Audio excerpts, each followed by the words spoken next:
In this video, I will show you how to install and use KOHA on Windows operating systems. This method is very simple compared to the installation process on Linux systems. First, go to the site I mentioned in the description. There, click on the download button.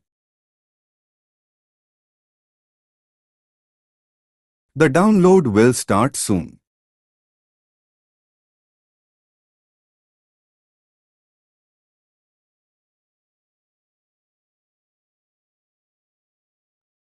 Save the file on your computer.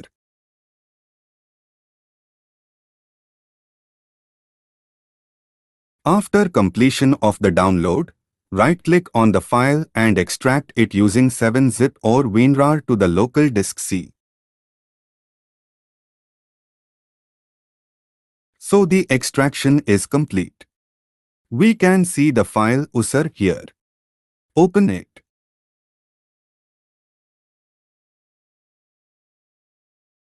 Right-click on the file Start MySQL Server and select Run as Administrator. Click Yes on this window. Now, right-click on the file Zebra Server and select Run as Administrator. Click Yes on this window. A window will appear. Do not close that window. And finally, right-click on the file Start Server and select Run as Administrator. Click Yes on this window too.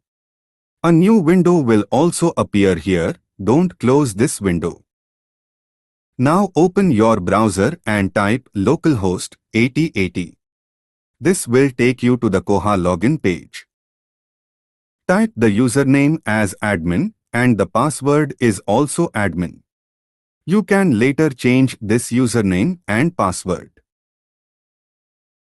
Click on Patrons and then click on letter A. This will takes you to the Patrons details page where you can change the details of the current user, i.e., admin.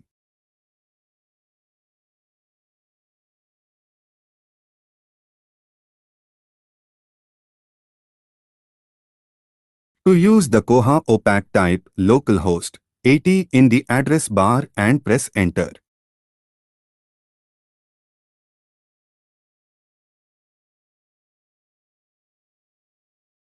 If you like this video, mention it in the comments. Thank you.